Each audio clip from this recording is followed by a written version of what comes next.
مشرق وسطی میں جاری کشیدگی کے درمیان ایک اہم اور غیر متوقع موڑ سامنے آیا ہے۔ امریکی صدر ڈونلڈ ٹرمپ نے اعلان کیا ہے کہ ایران کے بجلی گھروں اور توانائی کے ڈھانچے پر مجوزہ فضائی حملوں کو 5 دن کے لیے مؤخر کر دیا گیا ہے۔ یہ فیصلہ جاری سفارتی ملاقاتوں اور مذاکرات کی کامیابی سے مشروط قرار دیا گیا ہے۔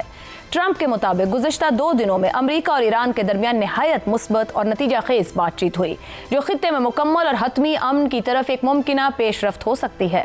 یہی اعلان دراصل ایک بڑے سوال کو جنم دیتا ہے: ٹرمپ اپنی ڈیڈ لائن سے پیچھے کیوں ہٹ گئے؟ 24 دن سے جاری یہ کشیدگی خطرناک مرحلے میں داخل ہو چکی تھی، جہاں عالمی سیاست، توانائی کی منڈی اور فوجی حکمت عملی ایک دوسرے سے ٹکرا رہی تھی۔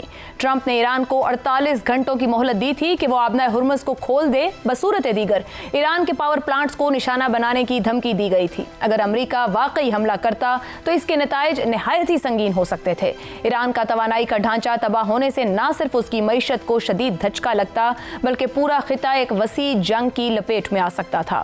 ایران پہلے ہی خبردار کر چکا تھا کہ ایسی کسی بھی کارروائی کی صورت میں وہ خلیجی ممالک سمیت امریکی اتحادیوں کے توانائی مراکز کو نشانہ بنائے گا۔ اس تناظر میں ٹرمپ کا اچانک پسپائی اختیار کرنا کیا سفارتی قدم نہیں بلکہ ایک بڑی جنگی حکمت عملی کا حصہ معلوم ہوتا ہے۔ ادھر نیٹو ممالک کا رد عمل بھی اس بحران میں اہمیت رکھتا ہے۔ برطانیہ، فرانس، جرمنی اور اٹلی سمیت کئی ممالک نے آبنائے ہرمز محفوظ گزرگاہ کو یقینی بنانے کے لیے تعاون پر آمادگی ظاہر کی، مگر وہ براہ راست عسکری تصادم سے گریزاں دکھائی دیے۔ اب ٹرمپ کی جانب سے ڈیڈ لائن واپس لینے سے اہم سوال یہی جنم لیتا ہے کہ کیا یہ فیصلہ واقعی امن کی جانب پیش رفت ہے یا محض وقت حاصل کرنے کی ایک حکمت عملی؟ اس سب میں روس، چین، یورپ اور خلیجی ممالک اور امریکی ڈیپ اسٹیٹ کا کیا کردار ہے؟ کیا امریکہ کسی بڑے تصادم سے بچنے کی کوشش کر رہا ہے؟